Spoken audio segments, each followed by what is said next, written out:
I'm gonna mute myself.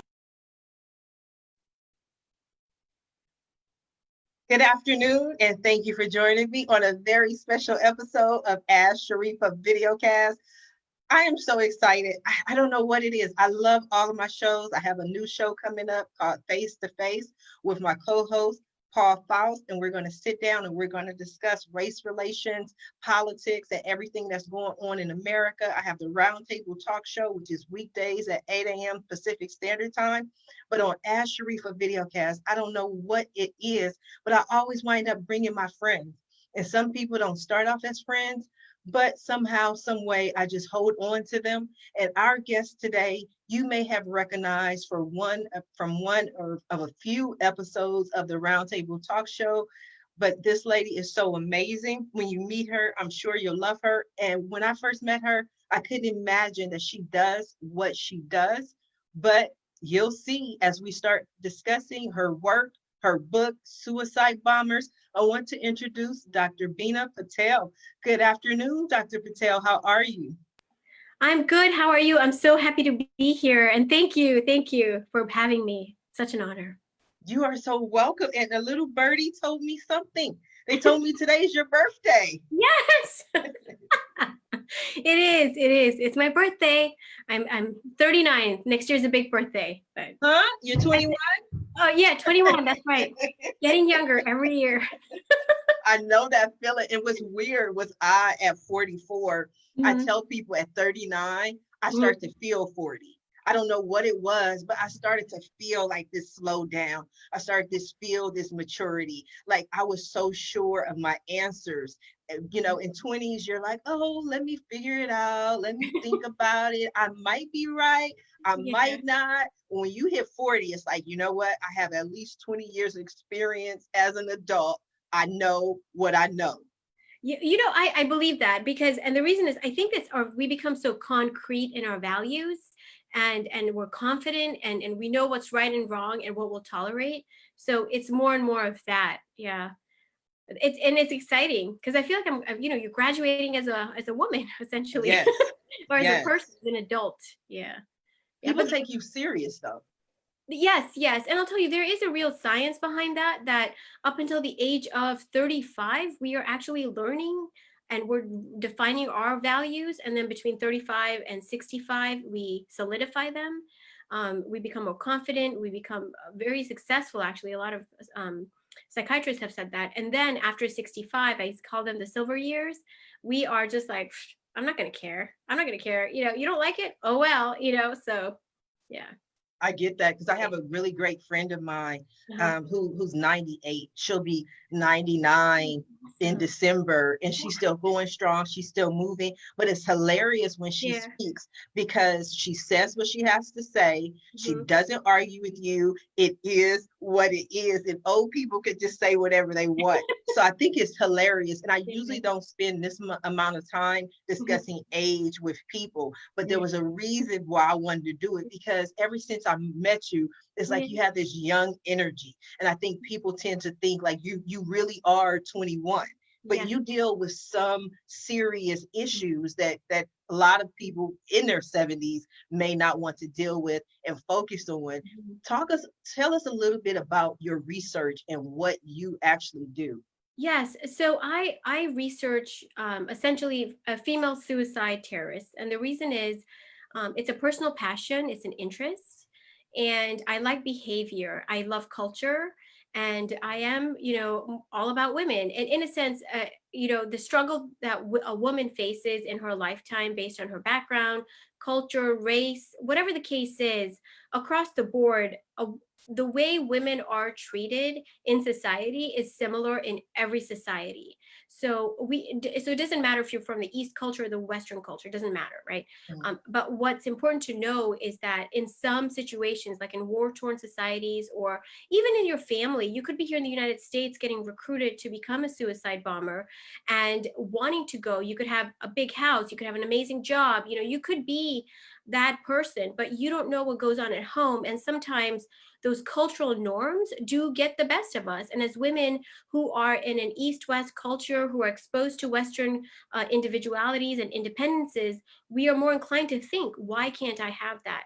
Why should I have to put up with it? And sometimes, looking at the way these women are, initially in the research, we found that there was a pattern that if you came from a war-torn society where propaganda, like they would idolize female terrorists who chose to become a suicide terrorist. So you would have, like in Palestine and the Gaza Strip, um, billboards of women, with their machine guns, their AK-47s, and the thing of bullets, and it was idolized that they wanted to die for their country. What the real reasons behind is that the research has found that they weren't happy, whether they were coming from a very poor family, or they were coming from a background where they were very rich, wealthy, educated, and I wouldn't say professionally educated, but educated for the most part, college education, which in those countries you rarely see.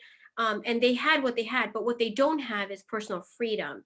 Mhm. And they don't have the resources that we do here in the United States, that if there's postpartum depression, there are ways to deal with it. They don't have those opportunities.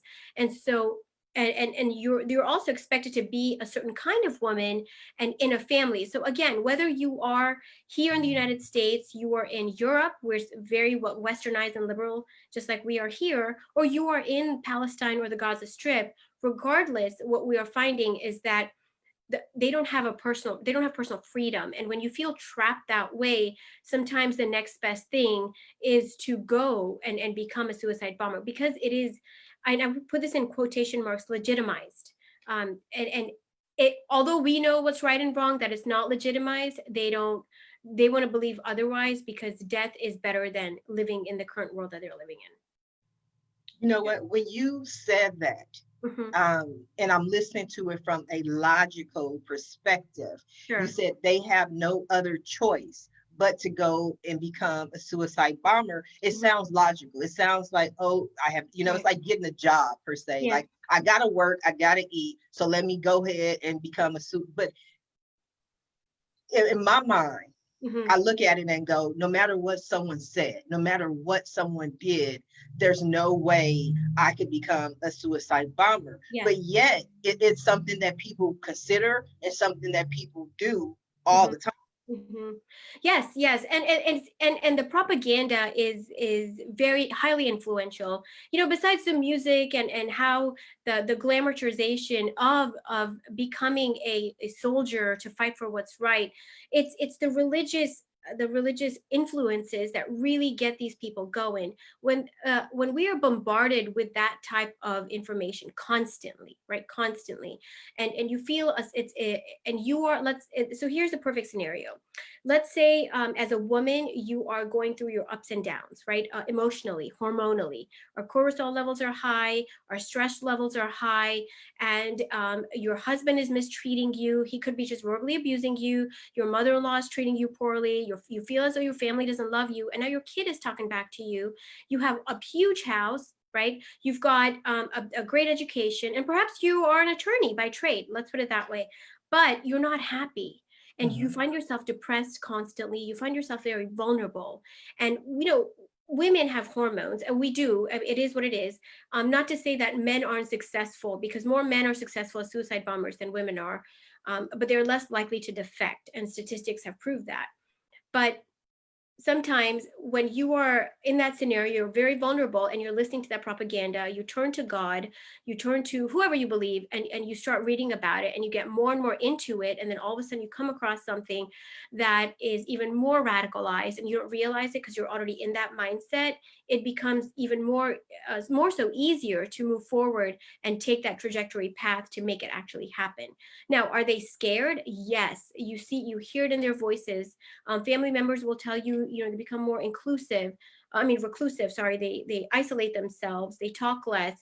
They're taught that. They're taught to stay away from people who may show love and who may show gratitude, because then you're getting that pull, right? So in order to successfully go, there are common symptoms. It's like somebody who's about to commit suicide, somebody who's Mhm. clinically depressed, right? Maybe they were clinically depressed, diagnosed because they were born that way, but the symptoms are similar in such that they will become more isolated. And, they'll shut their friends out, they'll shut their families out, and they will only talk to who they're trained to talk to. And at that point, it's like a vacuum. It sucks you in. And that's the reason that it becomes easier and it becomes faster. And what we found is that technology, social media, has actually influenced how quickly the radicalization process works. So, and tell me when to pause because I could go on forever. That's why you're here. I got Yeah. this. I got this. Whenever I'm ready to jump in. But I'm you know, Mhm. I love you, Dr. Bina. Like you Oh are my goodness. amazing. And I feel like we're sitting here having this conversation about something that I could never imagine. I could never imagine in my wildest dreams being a suicide bomber. But then Yeah. again, I'm not one of those type of people that's known for being depressed or being Sure. isolated or Yeah. even being suicidal. I Yeah. do admit, sometimes I have quite a temper, but I wouldn't just want to go and take everyone out with, Right. Yes. and it's like, so this conversation is so interesting, but it's also quite inconceivable in my Mhm. mind that I could be talked into, just blowing everyone up. Mhm. But with that said, let me just ask you that, because Yeah. how Yeah. often do suicide bombings actually happen? Because I think of them in terms of like people Mhm. going into the World Trade Center or, Mhm. huge events. Do they actually happen more often than not? I think they do. We unfortunately it goes unreported here. At the checkpoints between Israel and Palestine, Gaza Strip, they're common. What I will tell you is that the security in Israel, for example, is one of the best in the world. They have actually figured out a way to see who a potential suicide bomber could be. So if they're coming up, even with the women who cover themselves completely in those long veils, right? They have figured out there's a formula behind it, and we also have it, I believe, in the United States. But I think what it is, it's becoming less common because it's not that they can't find people. I mean, the easiest part is to find someone. I think it's that they're You getting. blowing my mind, Dr. B. You said the easiest thing is to find. How do you just find people to go blow themselves up, though? Yeah, there's a community for it and they're trained. So that once you are caught on, once they latch onto you because they see that through social media you're responding, there's somebody who immediately calls you. I think like a 48-hour process. They start telling you this is what the mission is, you're doing good, things like that. And then next thing you know, you've got a ticket. You're going to be leaving the country and you're going to wherever your final destination is. And then, that you practice with the vests, and you imagine yourself, and in that imagination, let's say you have a vest on, let's say, it's a hypothetical example, and you are being taught constantly, you're being talked in your ear that what you're doing is for God. This is where you're going to be, because in radical Islam, what they believe is that the life you're living is not for the life today, it's for the afterlife, the life after death. That's what you're aiming for, because that's where the rewards are. So it's that constant brainwashing without a pause, without giving you the ability to question. You're not allowed to question what they say. That is those are one of the rules. You're not allowed to question, and so you have to believe what you're hearing. And even if you have the slightest doubt, they're going to make sure that despite that doubt, you're still going to do it. I have seen videos, I will tell you this, right before, of male suicide, teenage boys, um, saying that they're really excited and that they were picked to go. And you could see the nervousness in the eyes of these boys. I mean, we're talking 14, 15, 16-year-old boys, right? They were nervous, they were scared. But what has it's become more sophisticated, that if the bomb in the vest doesn't detonate, they will remote control detonate you. Oh, So wow. yeah, so you're going to You're go going to go regardless. one way or another. Yes, yes. And because what I found, I would say probably like 2014ish, 2013, 2014, some of that research back in the day was that if the bombs didn't detonate, they would get arrested and they would end up in Israeli prisons. And the women would have the opportunity to think through this and regret what they did was wrong. Interviews have showed us this, right?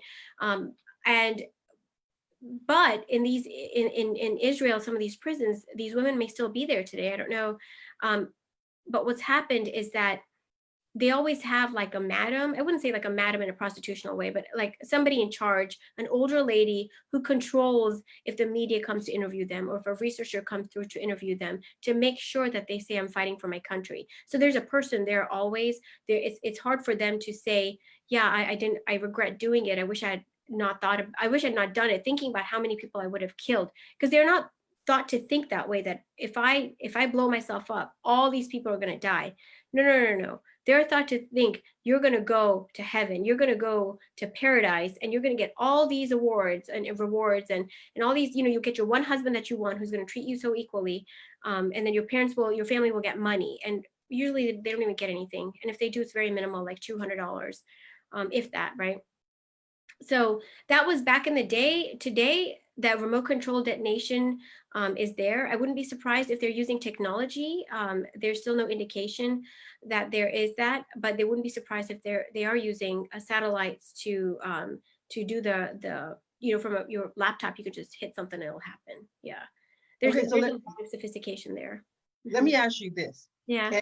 What are the legalities? And I know you can't arrest people who committed suicide because they're Mhm. already gone. But Sure. it seems to me an aspect of it, like this has to be a crime for the people around them to convince them or even pay the $200 to their family to get them to do this. What are the legalities behind it? So the family is paid after the fact. The family doesn't even know that their family member has become a suicide bomber, and for the most part, it is a stigma in the community. So it depends which community you're in. So while in like Palestine, it's a big deal. It's idolized. In Urbid, I was in Urbid recently, a couple of years ago, and there it's not stigma. It's a stigmatism. So what happens is people don't want to know that that person's family member became a suicide bomber, right? Because they are outcasted. So it's hush hush. But the money comes through because they're pockets, they're villages of these people, right? Of where people are recruited, where the family is located, etc.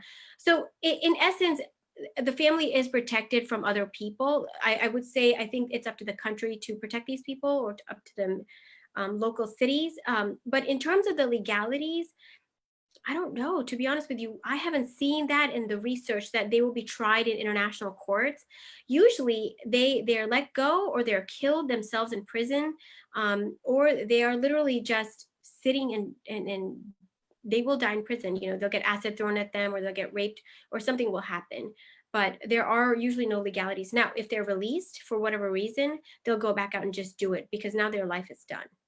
Mhm. You're better off in prison than you are probably back out in society. Yeah.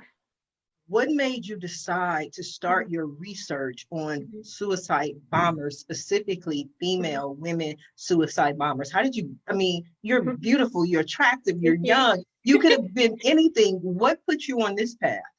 I became, so I grew up. Well, I didn't grow up. I was born in Kenya, and the town that we lived in was Kericho, and there was a mosque right across where we lived. So every morning and in the evenings, we'd hear their prayers. And from a young age, I would ask my father. I was so curious, like what is all this? Because it would scare me, and I didn't know why. But I think it was a megaphone. As I was growing up, I got more and more into it. I would ask my dad, if in our culture, in the Hindu culture, women have a role to play. We're expected to play a certain role. I wonder if in the Muslim culture it was similar. And I would ask him all these questions because he would say he would say that his best friend used to be Muslim before he died, and he would say that the women are not treated well. And I would tell him, Dad, it was similar to here in the like in our culture. Women are not treated well. There's expectation. So no matter how educated you are, no matter how independent you are, it's almost like a curse. And wouldn't say that for everybody because the times are changing, but it's still there. It's the undertone, in my opinion, is still there. Um, but I got more into it because I wanted to know what makes people tick. Why are women doing this? We know why men are doing it because of the glamour. There's a lot of research behind men, and women were forbidden to do it. Like when Osama bin Laden, when he started Al Qaeda, it was forbidden for women in the Quran to go fight. It's forbidden for children to go fight. So then why were other terrorist groups like Al Qassam brigade from Palestine, why were they using child soldiers, or why were they putting children in the front lines, and why were they using women? And that's because, so I got more into that for that reason, but also as a woman I could only imagine and almost sympathize and think to myself, are they being mistreated, and to what extent? Because at least in the Hindu culture, we have our freedom to a certain extent. We have independence, depending on how you were raised. I'll tell you, in my family, we were, and my dad gladly says this, that we were raised to be boys, Mhm. independent, and so that we never have to rely on a husband, right? But for the Islamic culture, it's very strict, and it's still very strict, whether you're mainstream Islam, or you're radical Islam, or you go to Saudi Arabia and it's Wahhabist, like it's very orthodox there. The women don't have the freedom like we do. They don't have the freedom to speak up and voice our opinions like we do, and even in this day and age. So it's almost a matter of, why do they do it? And I think I came, not even I think, I know I came from a place of, gosh, if we are suppressed to this it's just a little extent, let's put it that way, what are they going through, and why is death so easy? And that's what really got me into it. Do you really think or really honestly believe that it's so easy? I'm pretty sure that, they have to have their doubts or their qualms. I mean, no Yeah. matter what Hmm. they believe. Hmm. I mean, I think this is the one show where I repeated myself like a million times. Like Yeah. I'm trying to fathom it in my head. Yeah. I'm trying to understand it. I'm trying to, like, what I someone could say to me to Hmm. make me a suicide bomber. And it's not that I don't relate, because I was born and raised as a Muslim. I didn't decide to Oh, be, yeah. Hmm. go into non-denominational or just a Hmm. believer until after I was 18 years old. So I Okay. was raised, Islamic. I was raised with Hmm. the, you have to be a certain way. Yeah. Women are not, you're in the background. You're Yeah. not to be, you don't have an opinion. I You have agree. the opinion that your husband gives you. That's the gist of it. Hmm. And maybe I would be depressed. Maybe I would be sad, but I'm just trying to get to something that would make me go, okay, well, let me just kill myself Hmm. and everybody. And I Hmm. know they believe that they're doing it for God, and then they'll get to heaven, and then they'll have their paradise, and then they'll have their husband of their dreams. But what Hmm. about all the people who are blown up? What about the people who are injured? What about the people I am doing damage to? Hmm.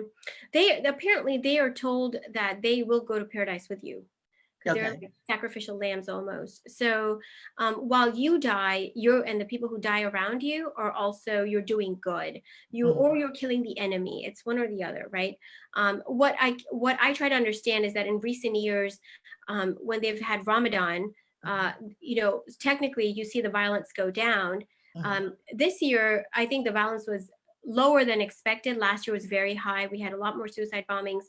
Um, I think that is just the way the terrorist groups are changing the narrative. And what they've done is they've taken bits and pieces out of the Quran, out of the Hadith, of these religious texts, and sort of bridged them together. And it's easy to say, oh, no, no, no, you're going to read this version of the Quran, not that one, this one, because this is the one the Prophet wants. This is the real one. And then you've got a religious cleric telling you this is the one. And I will tell you, in my research, what I've found is, like, the women of ISIL, they have to go to a school and they have to learn to recite. And if they're not, they're beaten.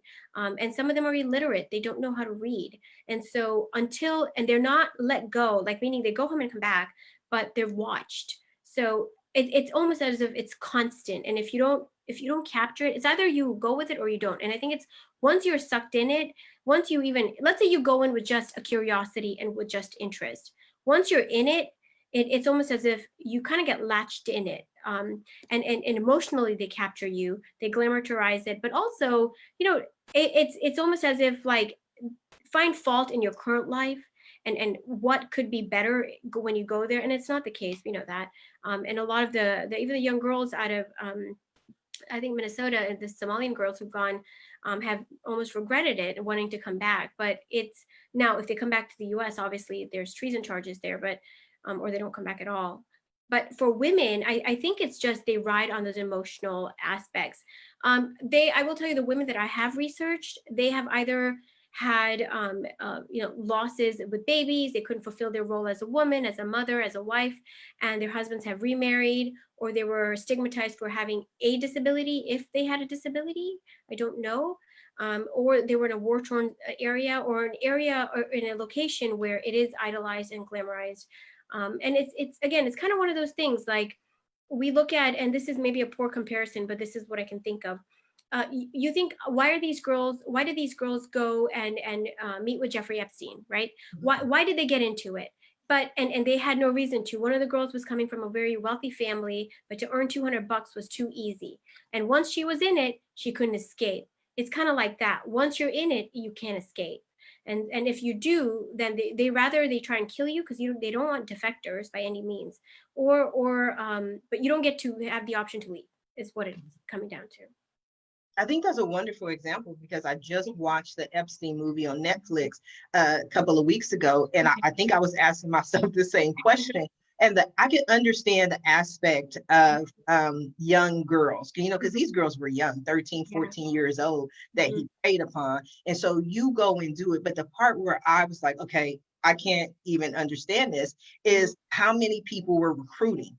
How many of the girls were going out and getting their friends to come back with them? Or some of the women spoke about how if they didn't want to do it, if they didn't agree with it, or maybe they were like, I am not doing that to that old man, he would Mhm. say, fine, go get me some of your friends and I'll pay you $200 and I'll pay them $200. And I'm like, okay, and they Yeah. went ahead and did it. So to me, I definitely see the comparison of how can you do something. I mean, in the movie, the Epstein movie, they talked about how there were literally hundreds. They showed the Yeah. triangle of how this one person went and recruited all these other people, and then this person recruited all these people. And so it was like a huge spider web that just went out, mainly because of the recruiting aspect of Mhm. it all.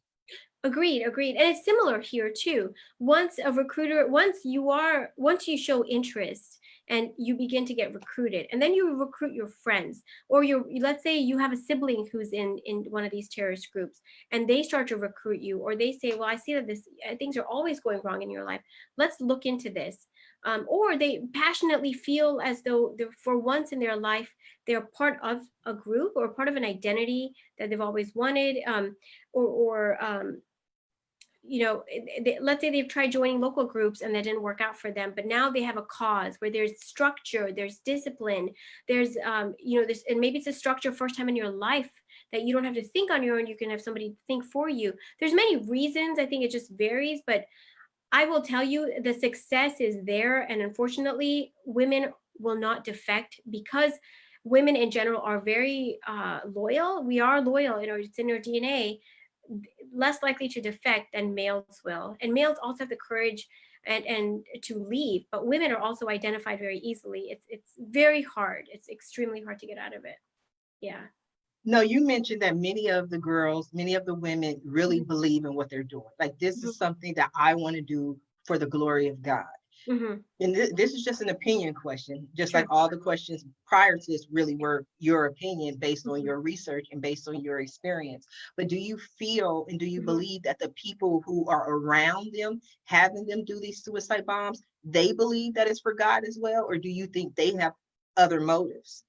Oh, they definitely have other motives. They're playing a role in that organization. While they may think that it's wrong for whatever reason, they may even doubt it. They're already part of it, and they know what the consequences will be to escape. So which is probably death. And it's hard to, once you're in it and you know what goes behind the scenes to recruit somebody, or how people are watched or sucked in to get recruited, like they're vacuumed in to get recruited, then it's really hard to escape. And so they are aware of it. Whether it's right or wrong is a moot point. And they may think it's wrong, but then what do I do if I leave? How do I get out of here? It's almost better to stay. Or they're getting paid a lot of money, better than what they would get paid otherwise, and they too um, they want to stay. Now, I will tell you on a personal note, I personally believe that they have a sense of loyalty to these organizations, to their roles. And the reason I say that is because you really have to doubt and question and really look inside, look inwards to think this is wrong, and have that strong value to say, okay, I can't do this, I'm leaving, no matter what, even if I die, right? But for a lot of them, it's almost becoming complacent and staying there. Hmm. Yeah. So, what is the overall goal or the overall agenda of the main organization? It's to create fear. It really is. It doesn't matter which terrorist organization. They may the way I see it is, there's a Sunni Shia divide here. They hate each other, but they hate us more, and us by meaning the Western countries, right? The Western cultures. Yet they want to wear American clothes. They listen to American music. They listen to, they eat American food. Yet they want to be like us and wear Nike products and, all these famous name brands. But on the same token, they hate us more because that's what they've been taught. And it's that conditioning over time that solidifies. So going back to your question, and if I remember correctly, I'm sorry, I brain fart. The agenda, like what's the main agenda Yeah, of the organization is itself? to yeah, it's to just create fear, to succeed, and also to go to kill the enemy, the Zionists, which is Israel, but it's also, we fall into it, the United States, because the United States supports Israel as an ally. Anybody who supports their cause. Now, they also want the land back. A part of it could be land disputes. I know in Israel and Palestine, there's constant land disputes, and United Nations gets pulled into that. But the other thing is also fear, just create fear.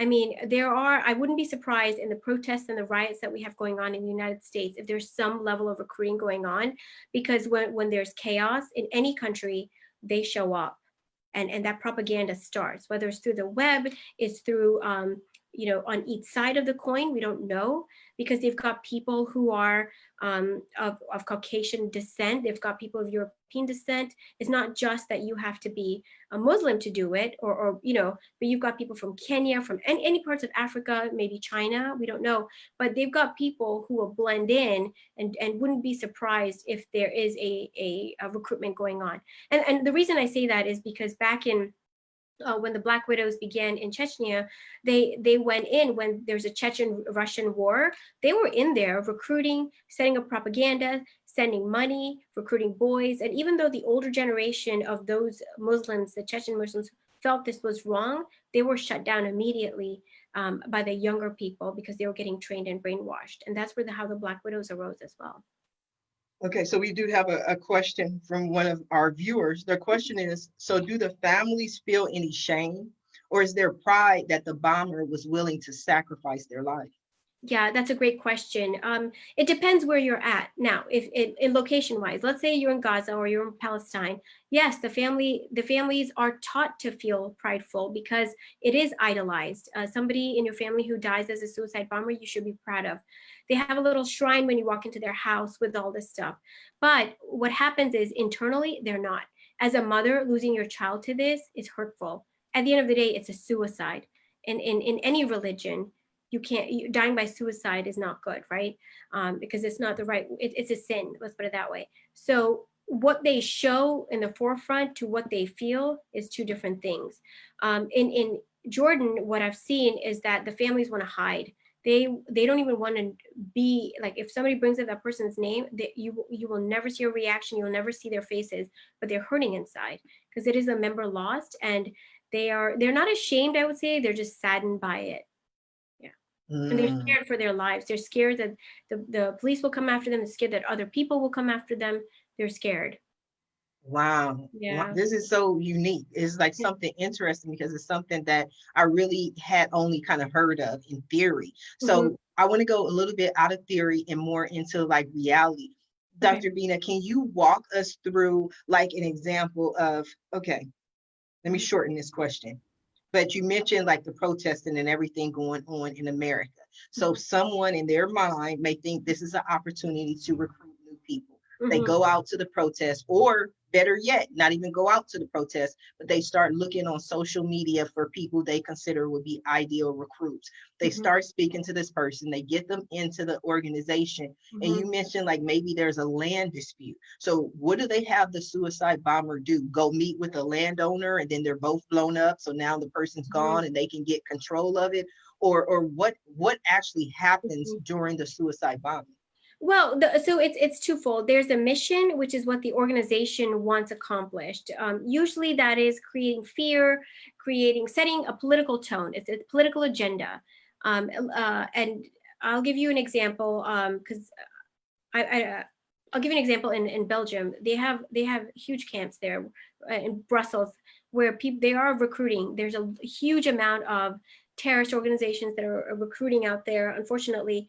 And what they'll do is, there's a community and they target. So they've already got people set up. The first step they'll do is, and this is a traditional way, but nowadays they're using social media. They're using, video cast, things like that to recruit. What they'll do is they will start targeting. They'll set up a cleric, and they'll fund the propaganda. The propaganda, the cleric shows up, let's say, with a bunch of propaganda or the social media, and he tells people, go into the social media or their little communities to help communities. I'm going to help you out because I know you've gone through a long thing. Da, da, da, da. Here it is. I'll give you some money. It just depends. Or they'll say, I'm going to donate to this organization that a bunch of people are part of. You've got, the very left, the very right in every country, right? And they'll target both. They'll target both, and because the infrastructure is there, they've got the people, they've got a place. Usually, they've got they may have technology, but they'll send them money. They'll send them brochures, propagandas. They'll send them videos, and then it builds slowly. And you've got usually a religious person starting and narrating, and not even a religious person. It could be anybody who knows that knowledge, who could easily capture people. And then they'll start training them. This is what you do. This is how you put the vest on, or and this is the bomb. This is the detonation. Or they'll play a game and see who gets selected. And if that person got selected, oh my God, brother, this is a great thing. You're going to go. You're going to do really well. And this is meant for you. This is your destiny. And it's all that. It's very psychological, extremely. The physical part, again, is the easy part. But they go in where they have the infrastructures. That is the easiest way to go in, is where there is. So it's usually the motive is, for the terrorist organization, a political agenda. They find people who are already part of it and part of the political agenda. And then even if they are scared, because there are people, anybody in this role is scared. It's like sending a soldier out in the front lines, the first, like, let's say, battalion going out in the front lines. And you don't know if that kid has a suicide vest on, but you aim to shoot because they won't move, right? You are taught to shoot. It's no different. It's no different in that aspect. So the logistics is the easy part. If they've got it down, it's getting the mission done and accomplished without getting caught. Mm-hmm. Yeah. Well, that was my next question. Thank you for that, the not getting caught, because I thought I heard you say something about like billboards or propaganda. Is this something that they try to hide, or is this something that anyone can see the propaganda if you're in that community? It just depends. So if they're in Eastern countries such as like Belgium, like Eastern Europe, let's say, it's in the community. It's like if you go to the local shop, you may, it's subtle. I think that what they do is they set up like shop owners and stuff to do the recruiting. There's all sorts of ways. You won't see those pamphlets and stuff right off the bat. It's almost like, hey, come with me. Let me show you something. And then you're given the pamphlet, right? Or you're going to meet somebody, or it's not so subtle. Now, if you're, depending on where you are in the United States, again, not so subtle. We have seen, and again, this is just research, that in some of the mosques, if you go to the back door, if you go behind, the main prayer doors or the main prayer hall, not the walls, sorry, the main prayer rooms, they've got rooms back there where you learn, or you go to Sunday school, and you're learning there. We don't know. They're slowly introducing the language into this, and then whoever catches on, and then they start working with them more and more. So it's not so obvious in I would say Western nations, including like Eastern Europe, but in other countries it is. You will see you will see billboards because it is the norm, such as in Palestine or the Gaza Strip. You will see that. What do these billboards say? It's just billboards, like when we have like a person, like a male, with a Tag Heuer watch or something, right? It's no different with a woman on there with her AK-47, a real suicide bomber who succeeded. Like, let's say Reem Riyashi, she died in the early 2000s. And then next to her, they'll have her little daughter, in her little, as child soldier, like her little outfit, saying, my mom died because of a good cause. I will be the next suicide bomber. Like, they actually recruit these children into this. Now, what I want to bring in is also research has also shown in Palestinian TV, you've got the kids sometimes of these mothers who have died in the suicide bombers reenacting the scenes on like a reality show. That's traumatic. So that child doesn't have time to process that their mother died and they're missing their mother. That child is processing is that my mother died and she did awesome. Like they're taught to idolize that, and then the cycle continues. So it's even as they become of age, whatever that means, they're easy targets, right? And then, we don't know, like, well, let's say the girl goes to school and she starts talking about this too, or she's now a famous TV star because she's on so many reality TVs. She's going to be idolized because even though inside the homes people may not agree with it, externally nobody's going to tell you otherwise. This is, we made the comparison earlier about Jeffrey Epstein and the girls. And as you speak, I can still see the similarities, not just with Epstein, but I was watching this other documentary the other day, and it was on human trafficking. Sure. And one of the scenes that they showed that kind of reminds me of this is they showed a bar basically, but they showed it from two different perspectives. First of all, they showed it and it looked like a regular bar. It was just a bar with people in the bar. And you're like, okay, you wouldn't think that this place is known for or has a high amount of human trafficking, that they found out about human trafficking in this bar, because it's a bar that anyone can walk in. There's no signs, there's anything like that. Then they showed the same bar again with introducing some of the conversations, like the bartender asking, starting a conversation with a young woman about, where are you going? Where are you heading? Where are you leaving?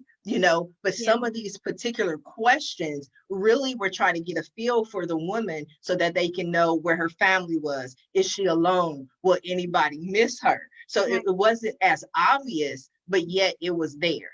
Yeah, it's kind of similar in that I think the recruitment tactics are the same. It just depends. I wouldn't, because you wouldn't catch a female at a bar, right? In our cultures, let's say, actually in my culture, we do go to bars. But what I'm saying is that you're right. It's the types of questions. It's a methodical process. Where do you live? This is how I can help you. Hamas has done this so well. They've gone in and they've funded hospitals. They've funded local businesses. They've funded schools, and inside they're recruiting. It's really no different than the process with Epstein and how these girls were recruited. So are they going to determine if they're vulnerable? Yeah, I mean, it's easy because these girls will say, well, and if they're drinking, they're really going to say it, correct? I mean, as women, we know we can be talkative, and some alcohol in us, we'll laugh it off or whatever, and not in a bad way. Even men do it. But it's easy to recruit in those environments. But it's the vulnerability aspect, right? These kids are teenagers. They still don't know who they are, and they're still coming of age and trying to identify who they could be. I think in some of the women that I've looked at, they're in their 20s. Nobody's old. Nobody's in their 40s or their 50s. And I'm not saying that's old because I'm getting to my 40s too.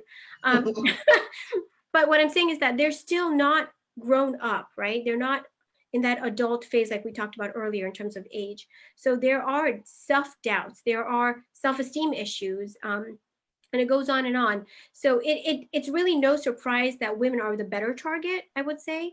They are stronger in terms of, again, the loyalty factor. They'll carry it through. There's a sense of guilt behind that.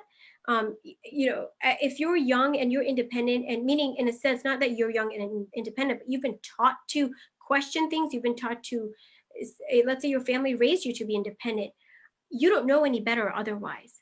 Most families, even in our country today, these kids are still going through all sorts of things, right? And they're not taught to think independently, although you would think that we are teaching them. But there's a right and wrong to everything. Don't question me. I'm telling you what you have to do. We see this every day at home. You can't eat those chocolates because it's bad for you. Why? Don't question me, right? So these are simple examples, but we look at the bigger picture, and it's really no different with teenage boys, teenage girls, or even people in their 20s. They're easy to recruit because that age is still so vulnerable. We do have another question for you, Dr. Bina. The question is there any safe haven for victims or / recruits who were forced into a group? I guess the defected ones. They can't stay home, but no other country may trust them. How do you build a new life after surviving the programming? It sounds completely hopeless. Yes.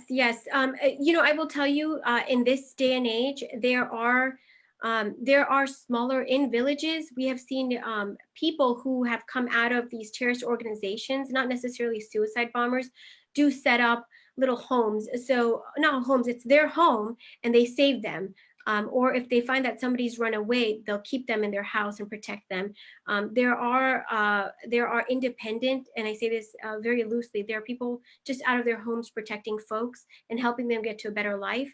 The Canadian government, they have created a way for like a hotline, a whole program. They've done an amazing job where you can call, you can report somebody you know, and they will reach out and help that person. It's very confidential. It's to prevent future recruitments, prevent people going, young kids especially, to go into terrorist organizations, and parents can call in for that as well. Or if somebody's escaping, they will get them, they will bring them home. They will find a way. So they're trying to do the right thing and save lives, but to also not just de-radicalize, but to get these guys back into a regular life, like restorative justice almost. I think that's beautiful. We have to get something like that here in America. We got to help as well. Canada is always trying to be wonderful and help people. Yes. Now, Dr. Bina, I want to talk about your book. You have another book that's coming out soon, but Yes. you already have one book. Let's talk about your book.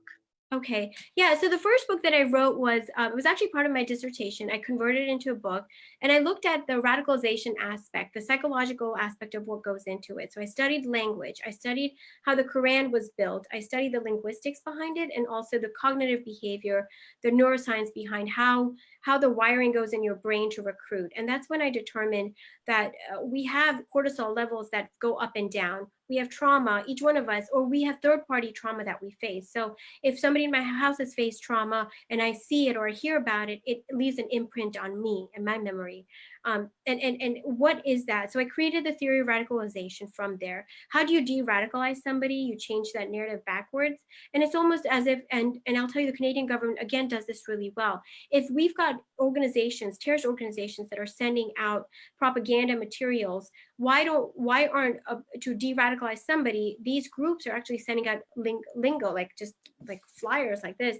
Well, it's not it's a great, it's not a real flyer, it's a manual, with language that says, do you think this is right? Let's talk about this, let's question this. And they've got support groups to help de-radicalize somebody, to get them out of that mindset.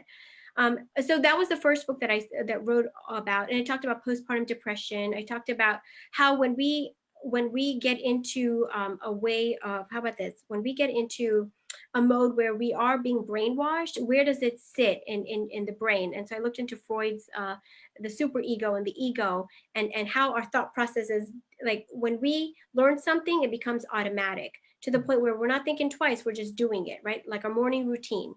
But when we have to actually learn something, we have to tap into our other brain, a part two of the brain, and start to think and understand and learn. And when we're learning something, we're building additional neurons that are bridging together. And if that's all you're learning, it becomes automatic. So you automatically think it without even really thinking it. Science has also shown that we don't know how thoughts are coming out. Like me speaking to you, I don't know how the thoughts are formed in my brain. I just know the knowledge because I've studied it so much, right? And I'm also building new theories because I continue to study this. So the second book that goes on, it talks about suicide bombers, but it also talks about the women in terms of the death component. What is death? Why is death a mystery? And let's look at the planes, the levels of death, where we go, where our soul goes. And I'm looking at all the religions across the world, but focusing on the women. You know, do they think that there are repercussions? Why aren't they taught that there are repercussions? And when they die, will they pay for their sins? Yes, because in a lot of the scriptures, in the four major religions of the world, which is Hinduism, which is honestly a way of life, Islam, Christianity, and Judaism, we do pay for our sins, but they say we pay for it before we die. Not always true. What science is, and I would say this, like sci-fi has really proven, and we have testimonials of people going through this, is that there are levels, the three levels where your soul goes, and where you pay for your sins. And so don't think you'll get away from it. You won't. And I'll talk about in there, I'll talk about reincarnation. I talk about the Kundalini awakening. There's a bunch of stuff that I talk about. Yeah, it's interesting, but it comes back down to female bombers and the women of ISIL. So I studied the women of ISIL. I looked at their narratives, how they didn't want to do what they were forced to do, and why they say death is easier. I mean, these women are alive still, at least I think they are. But why is death so easy? And why they're so vulnerable to become suicide bombers, because the environment they're in. Where can we pick up a copy of your first book? The first book is available on Amazon. It's called Understanding Female Suicide Bombers, the Radicalization Process, or Depicting Female Suicide Bombers, Understanding the Radicalization Process. I should know this, my apologies. If you just put my name in, Bina Patel, in Amazon, it should pop up. Yeah. When is the next book coming out? It should be coming out this year. In fact, I literally finished the last part of it, which is a Kundalini Awakening. But I've introduced some new science in that, and what that is the science of transgenerational trauma. And yes, the neuroscientists, especially the University of Michigan, has studied the impact of like slavery on future generations, and because of that, I'm linking that to female suicide bombers and their children who are taught to idolize, and how there's a literal DNA change in the body of your future offspring. Yeah, so that's the new edition. Yeah, that's coming out. Yeah. It's interesting. I have to check out the book. I have to keep following you. Now, Dr. Patel, I love this conversation. I learned so much, but we are coming down to the last few minutes of the show. And what I love to do at the end of every show is just simply allow my guests to speak directly to everyone who's watching live, as well as everyone who's watching the show in the archives, and really let them know what you want them to take away from your appearance. Yeah, what I want people to take away from this is that we shouldn't judge religions. We shouldn't judge people because of their race, their ethnicity, their gender, anything. We shouldn't judge people. It is not our place to judge anybody. What we have to look at is that outside of what we see or we think we see, there's a lot more going on in the background. So while it's easy to hate somebody who has killed your loved one because of a suicide bomber who has detonated, even I can tell you that, like, if that happened to my family, I don't know if I could forgive. Let's be honest, right? I don't know if I could forgive that. Would I hate them initially? Yes. Would I feel angry? Yes, of course. But what we have to see is that there's another component to this. They are, at the end of the day, humans like we are. They're not machines. And what led them to take this step is no different than somebody jumping off a 50-foot building, killing themselves, and perhaps killing somebody who's walking by landing on them, right? So while these people, or their intention is to just die, and they're not thinking about everybody else, just know that it's very difficult for us to judge, because we are weaponizing what they're they're weaponizing our political affiliations and agendas, as well as theirs, and using people, humans, because it is the cheapest way to kill somebody. Because it's you're not getting paid to recruit. They're not paying anybody to recruit. Maybe they'll pay your passage to carry out the mission. But at the end of the day, and I say this mostly for women, we don't know what they've gone through. We don't know that there's a real sense of postpartum depression. In America, we've got tons of women who've experienced it. I've had 2 of my siblings who've experienced it. It's not to say that they become killers, but when you see a mother arrested because she's killed her child, and the baby's a few months old, know that there's a degree, there's a level of postpartum depression, and she was probably all the way at the other end. No different here in this aspect, except it's done by a way that's considered illegal. Yeah. I've enjoyed the conversation, if not necessarily the topic. I have definitely enjoyed the conversation, and it's always a pleasure to have you on this show or any other show. I just want to thank you for being a guest on today's episode of Ask Sharifah Videocast. I also want to thank everyone who tuned in to watch the show live. We have some excellent questions, lots of comments. I definitely appreciate your support. So please go ahead and share this show, share this information. You never know, someone here in America, someone around the world may be dealing with the same issues, and they may be on the path to being the next suicide bomber, and maybe there's something that we can do to help.